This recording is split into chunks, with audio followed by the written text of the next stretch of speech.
just like yesterday, I'm going to breeze through these. Treat it as you've already read the section, because you did. So we had our most basic type of experiment, which is a completely randomized design.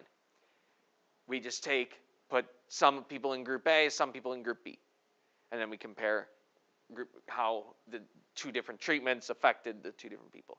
Or if we have 3 treatments, we'll have groups A, B, and C, and we'll look at how those 3 were effective. But now I want to talk about a different type of experimental design. Before I do that, 3 principles of experimental design. You should have written these down in the reading guide. Control, random assignment, replication. So first off, control. We want to keep as many things constant as possible, aside from the variable that we are actually interested in. And so the idea is that we're using a comparison between the only difference in the 2 treatments is the variable that we actually want to measure. And so let's say we have some plants and we want to see how a certain fertilizer is going to affect how they grow. And so we have fertilizer A and fertilizer B. Then the only difference in how we care for the plants, ideally, should be which fertilizer we use. All of our other types of care, the sunlight we give it, the water we give it, should stay the same. Or we want to have some kind of a control, and that's where the placebo effect can come in. So if we want to test how effective a drug is, then we don't want to put that drug up against nothing because of the placebo effect and how strong it is. Just the fact that we are being given something to take to help against this from a reputable source can be enough to have a powerful effect. And so that's why the placebo is there, to still act as a drug that we could be taking to compare against the drug that we're actually wanting to make a comparison off of. So we want to make sure that we have a control so that we're controlling for every other variable we possibly can, except for the one we're interested in that we think is actually going to make a difference. Random assignment. You want to make sure that you're actually randomly assigning people to the treatments. We talked in detail about how to randomly select, how to randomly assign, so I won't go too in-depth into that. And then replication. So use a large enough group in our sample size that we can actually make conclusions. So that's a little bit different from like replication in science where we do the experiment multiple times. That's important too, but that's not what we're talking about here. We want to make sure we have a large enough. We don't want to just take 2 people and give one of them one treatment, one of them the other. More like we want to split into groups of 100 people having one treatment and 100 of them having the other. So that way it's happening across a wide range of people so we can make a lot more conclusions about what's going on.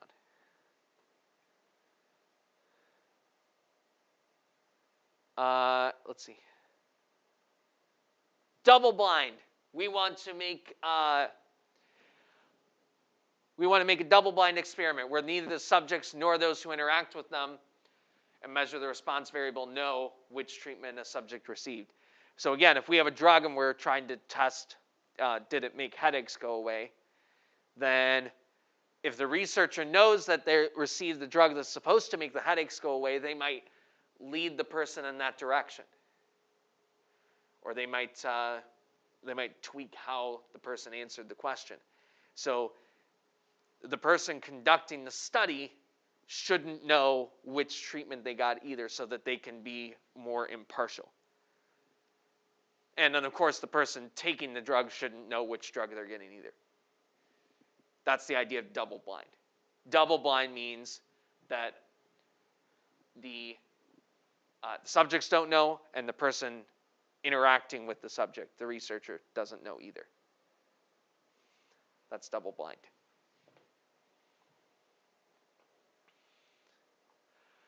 Statistically significant. We're going to talk about this more in future chapters, but just to introduce you to this term, we can say, is this difference actually, we have a threshold for, is this difference significant enough that we can actually make a conclusion about it?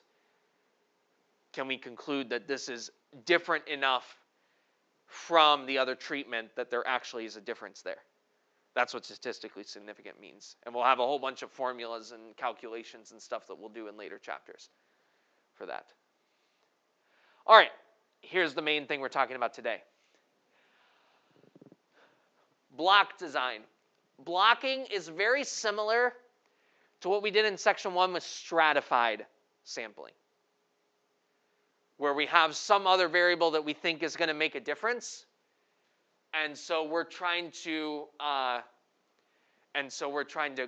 make comparisons within those groups. So let's say we have some sort of drug, and because of the biology of how things work out, we think that men and women might respond differently to the drug. Like chemicals in their body might respond differently. So we might put the men and women in separate groups and then randomly assign to 2 different treatments within those groups. So usually what that's going to look like, do I have it in the next slide? Usually what that's going to look like is we'll have a certain group of people, and then we'll have within those groups, we'll split people into blocks based on something that we think is going to make a difference. You know, if we have plants, for example, if we have 2 different kind of types of plants that we think might respond differently to the fertilizer, then we might split the plants into those blocks. So we have block A and then block B. And then within those blocks, we're assigning treatment 1 and treatment 2. And then within block B, we're going to assign to treatment 1 and treatment 2. And then that allows us to make comparisons within those blocks. Between the men, how did they respond? Between the women, how did they respond? Something like that.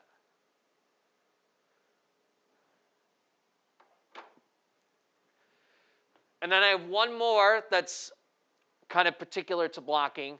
If I have natural pairs of people that go together, then there's a special type of design for that as well, and it's called a matched pairs design. So we are matching up pairs of people. So two main examples of that. First off, let's say I want to put different groups of people into into 2 different types of programs, like academic programs, to see how they behave better. So maybe we want to see how 2 different English programs work. And so one way we can do that is we can pair people up based on their English scores prior to that, because their English score before is going to influence their English score after. And so maybe we take the top 2 scores in English and make sure that each of those 2 top scores, because they're going to be very similar to each other, one goes in A and one goes in B. And then take the next 2 scores. One goes in A and one goes in B. So we have these groups that we think go together, these pairs that naturally pair up together, that we can directly make a comparison between that pair of people. Another common matched pairs design is if we have, let's say we have 100 people, and we're going to give them, each of them, both treatments. So let's say we randomly decide that we're going to give one of them the drug for 8 weeks and then the placebo for 8 weeks. We did randomly decide which order we're going to do that in. And so the pair is going to be each individual person. And so the pair we're comparing is how did the person function with the placebo and how did the person function with the actual drug. So each person is a pair because we're giving the person both treatments. So they're going to be very similar to each other because it's the same person. So those are two common examples of a matched pairs design. If there's a very easy way to pair things together and very closely make a comparison between them, then this can be a pretty strong design because it allows us to make direct comparisons between very similar types of people or types of things that we're wanting to study.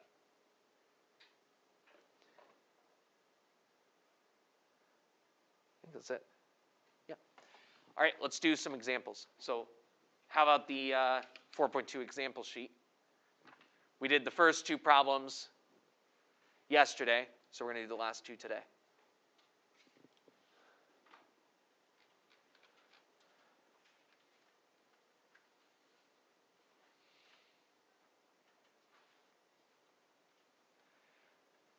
So first one, a health organization wants to know if a low-carb or low-fat diet is more effective for long-term weight loss. Organization decides to conduct an experiment to compare these two diet plans with a control group that is only provided with a brochure about healthy eating. 90 volunteers agreed to participate in the study for 1 year. So this means how many different treatments are we going to have?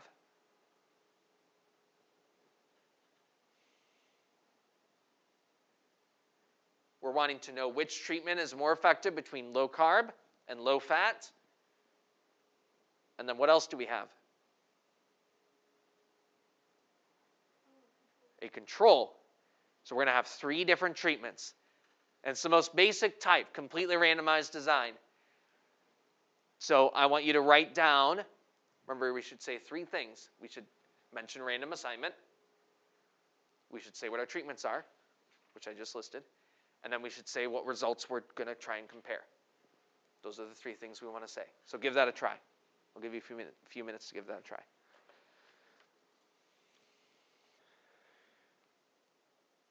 What is the response variable that we're comparing?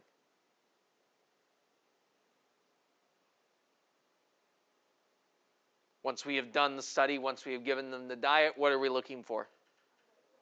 Their weight loss.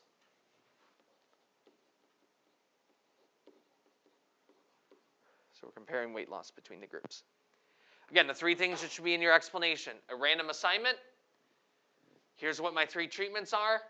And here's what I'm comparing. If you want to write it out as that diagram, as long as those 3 things are there, then feel free to do that. If you were writing out an explanation, that might look like randomly assign my 90 volunteers into 3 groups of 30 each. So maybe I should say we have 30, 30, and 30. Group A is going to get the low-carb diet. Group B is going to get the low-fat diet. And Group C is going to get the brochure on healthy eating habits to serve as my control. And then once they have done this program for 1 year, at the end of it, compare their weight loss before and after the program and see what differences there are between the 3 of them. That might be how your explanation would look. Questions on that? All right, last one.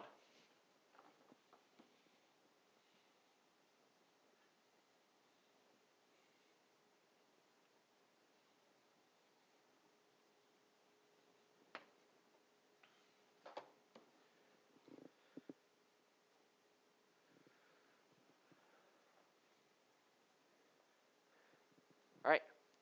A cell phone company is considering 2 different keyboard designs for its new line of cell phones. This is back when cell phones actually had keyboards. Researchers would like to conduct an experiment using subjects who are frequent texters and subjects who are not frequent texters. They'll be asked to text several different messages in 5 minutes. The response variable will be the number of correctly typed words.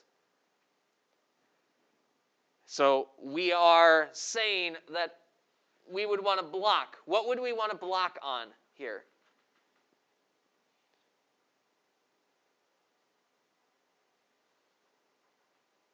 This is different from what the treatments are. The treatments are what are the treatments? What's the thing we're actually wanting to compare? The keyboards, the different keyboard designs. But there's another variable that we want to try and control for by blocking.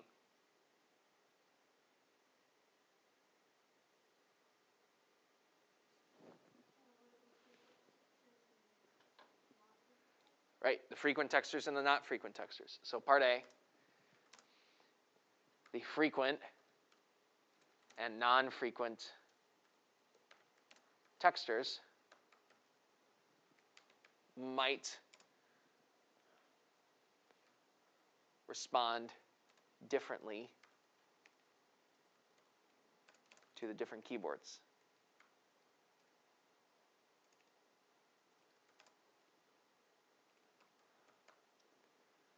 So the people who are not used to the current layout might feel differently about the new keyboard versus the people who are already used to a certain format.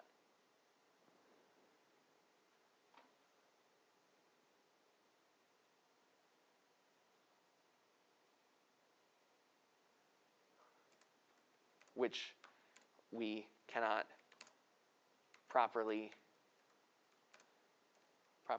measure with a completely randomized design.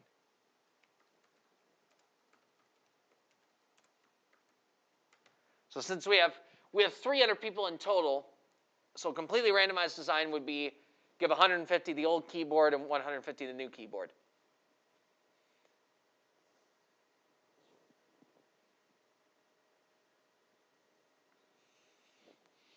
Part B, for a block design,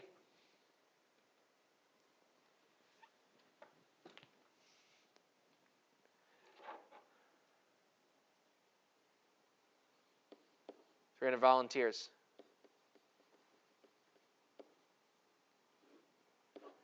First, we want to do what? We want to split them by, this is our blocking. So we want to block by, so in here we have 100 frequent, and then we have 200, not 2,000, 200 novice.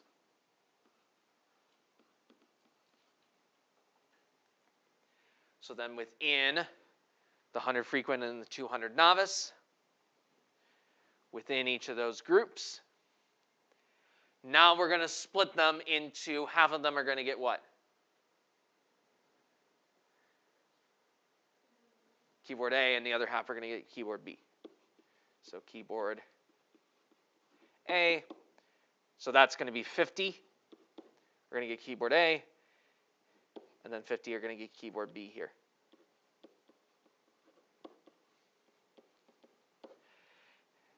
Same thing within the novice texters. How many of the novice texters are going to get each keyboard?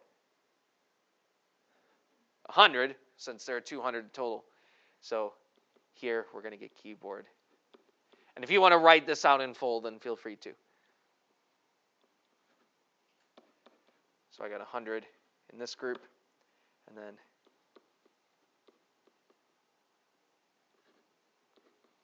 100 in this group.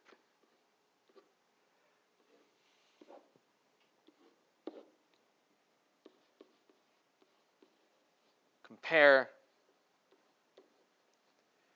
What's the variable we're comparing? Correct words.